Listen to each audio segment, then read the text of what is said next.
कितने पटाखे चले रात को, 1 मिनट का के 1 सेकंड का भी टाइम नहीं मिला। इतनी भीड़, इतने वो हुआ है। रात को 10, 11, 12 बजे तक 1 मिनट का टाइम, 1 सेकंड का टाइम नहीं मिला। आंखों में जलन हो जाएगी, खांसी हो जाएगी, उससे क्या होगा? प्रॉब्लम आती है, छाती में जलन आ रही है, मैं चल रहा हूँ, जलन आ रही है, खांसी आ रही है, बिना बाती की खांसी आ रही है, बलगम निकल रहा है। 50 साल 55 साल की एज में हमारे इतनी तकलीफ, छोटे बच्चों का क्या हाल हो रहा होगा? राजधानी दिल्ली सहित पूरे एनसीआर में प्रदूषण का स्तर इस वक्त खतरनाक श्रेणी में है। कल दिवाली के मौके पर दिल्ली में पटाखों पर बैन था। हर साल की तरह इस बार भी पटाखों पर बैन किया गया था ताकि प्रदूषण का स्तर और भी ज्यादा खराब ना हो। लेकिन दिल्ली वालों की लापरवाही आप देखिए कि किस तरह से जमकर पटाखे बजाए गए हैं और इसकी तस्वीर हम सुबह सुबह सड़कों पर देख सकते हैं। आपको हम दिखाते हैं मंदिर मार्ग की ये तस्वीर। आप देखिए कि किस तरह से यहाँ पर डब्बे पड़े हुए हैं पटाखों के, रॉकेट के, बॉम्ब के, अनार के। आप ये देखिए सड़कों का हाल। इस वक्त हर जगह आपकी जहां नजर जाएगी आपको पटाखे ही नजर आएंगे। और ये बचे कुछ अवशेष जो हम आपको दिखा रहे हैं, कल रात जिस तरह से पूरी रात जमकर आतिशबाजी हुई है, ना ही केवल दिल्ली में बल्कि एनसीआर में भी, इसी वजह से आज और भी ज्यादा प्रदूषण का जो स्तर है वो बढ़ा हुआ नजर आ रहा है। और जैसे जैसे आपको हम पूरे सड़क की तस्वीर दिखाएंगे, आप देखिए किस तरह से यहाँ पर रॉकेट्स के अवशेष पड़े हुए हैं। इसके साथ ही आप देखिए बॉम्ब है, अनार है, और लोग छोटे छोटे बॉम्ब्स का इस्तेमाल करते हैं। सड़कों पर इसी तरह से आपको नजर आएंगे। साथ ही आप देखिए सामने तस्वीर की, वहां पर अभी झाड़ू सुबह सुबह लगना शुरू हो गया है, सफाई का काम चल रहा है। लेकिन सड़कों का आप हाल देखिए कि किस तरह से पूरे डिब्बे यहां पर पड़े हुए हैं, जो बता रहे हैं कि कल रात जमकर आतिशबाजी हुई है, जमकर पटाखे फोड़े गए हैं। लोगों की लापरवाही जो है वो साफ नजर आ रही है। और आप देखिए दिल्ली का इस वक्त जो AQI लेवल है वो खतरनाक श्रेणी में पहुंच चुका है। कुछ ऐसे इलाके हैं जहां पर 400-500 तक AQI लेवल है। और इसके साथ ही अगर बात करें, दिल्ली में इस वक्त प्रदूषण का स्तर खतरनाक श्रेणी में है, जो लोगों को दिक्कत पहुंचा रहा है। लोगों को सांस लेने में दिक्कत हो रही है, सर में दर्द हो रहा है। लेकिन आप तस्वीर देखिए कि लापरवाही का आलम कुछ इस तरह से है कि राजधानी दिल्ली में लोगों ने कल रात जमकर दिवाली के मौके पर आतिशबाजी की है, जिसकी तस्वीर आप सड़कों पर देख सकते हैं।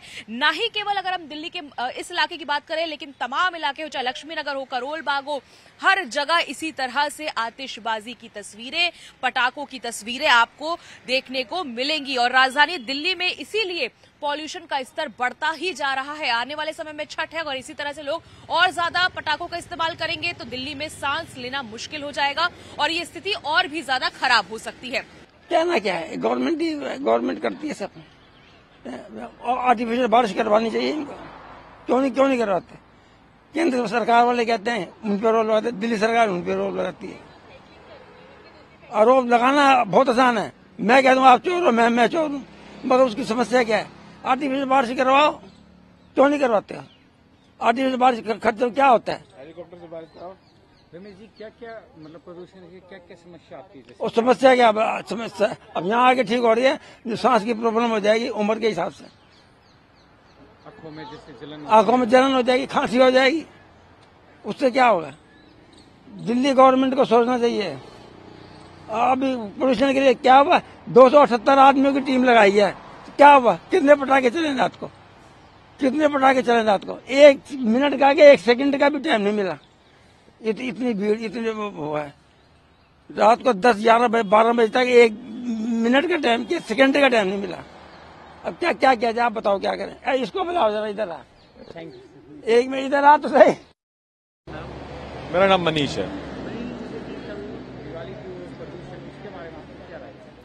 प्रदूषण तो खैर एक पहले से समस्या रही है हमारे दिल्ली में। दिवाली के दिनों में थोड़ा ज्यादा हो जाता है क्योंकि पटाखे भी जलते हैं। तो इसकी सबसे बड़ा दिक्कत ये है कि हमारे जो छोटे बच्चे हैं उनके साथ सबसे ज्यादा दिक्कत होती है। घर में जो बुजुर्ग होते हैं उनके साथ बहुत ज्यादा दिक्कत होती है। सांस की प्रॉब्लम, आंखों में प्रॉब्लम और सुनने में प्रॉब्लम रहती है। तो ये सबसे बड़ी दिक्कत है। जैसे कि आप अभी आज सुबह घूम रहे थे, आपको कैसा महसूस हुआ है? थोड़ा सा मुश्किल तो थी निकलने में, थोड़ा सा हवा में लग रहा था कि पोल्यूशन काफी है। तो ये सबसे बड़ा कारण मेरे हिसाब से आसपास की जो स्टेट्स में पराली जल रही है, मेरे हिसाब से वो सबसे बड़ा कारण है। पटाखे भी पहले भी जलते थे, इस बार भी जले हैं, पर ये पोल्यूशन पहले से ही होने लग जाता है दिवाली के आने से कुछ टाइम पहले। देखिए, दिल्ली के अंदर पटाखों के ऊपर बैन था, उसके बावजूद भी बहुत मात्रा में बम पटेख बजे हुए। सवाल ये है कि उन पटाखों से प्रदूषण नहीं बढ़ता। प्रदूषण जिन चीजों से बढ़ता है वो सरकार को भी पता है। और जो दिल्ली के अंदर सरकार है वो पिछले 10 सालों से, पहले वो हरियाणा पे पंजाब पे रोती थी, फिर वो जब पंजाब में कांग्रेस की सरकार थी तब उस पे रोती थी, अब वो हरियाणा के नाम पर रोती है।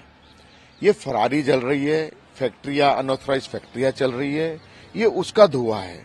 और धुआं तो कंट्रोल करना चाहिए सरकार। सरकार किसे कहते हैं? राजा कौन होता है? प्रजा की अगर जनता करने वाला राजा नहीं होगा तो ऐसी जनता राजा का क्या मतलब है? इसलिए जो दिल्ली में सरकार है, पहले वो जेल में था, अब जेल से बाहर आ गया। जेल में रहने के बाद उसे दिल्ली की जनता की बड़ी चिंता थी कि हॉस्पिटल चल रहे नहीं चल रहे, स्कूल चल रहे नहीं चल रहे। आज वो आने के बाद कितनी चिंताएं कर रहा है। अपने मकान की तो जरूर चिंता कर रहा है, लेकिन दिल्ली की जनता के लिए प्रदूषण कितना बढ़ रहा है, आर्टिफिशियल बारिश होनी चाहिए या कुछ होना चाहिए, कुछ केमिकल छूटना चाहिए जिससे कि दिल्ली की जनता को राहत मिले। दिल्ली की जनता, प्रदूषण, बच्चे स्कूल जा रहे हैं उनको राहत मिले। कैसे राहत मिले ये दिल्ली की जनता ने सोचना चाहिए, ये दिल्ली की सरकार ने सोचना चाहिए। क्या क्या प्रॉब्लम आती है? नहीं, प्रॉब्लम आती है, छाती में जलन आ रही है, मैं चल रहा हूँ, जलन आ रही है, खांसी आ रही है, बिना बाती की खांसी आ रही है, बलगम निकल रहा है। और वो तो हम 50 साल 55 साल की एज में हमारे इतनी तकलीफ, छोटे बच्चों का क्या हाल हो रहा होगा? आप उनसे पूछिए ना, जो स्कूल जा रहे हैं, प्रदूषण में स्कूल जा रहे हैं। और बुजुर्गों को पूछो जिन्हें सांस की लेने की बीमारी है। अब यहाँ सुबह के टाइम में स्कूटर पार्किंग करने की जगह नहीं होती है, देखिए अब सारा खाली पड़ा हुआ है। क्यों पड़ा है? प्रदूषण के कारण आना नहीं चाह रहे लोग।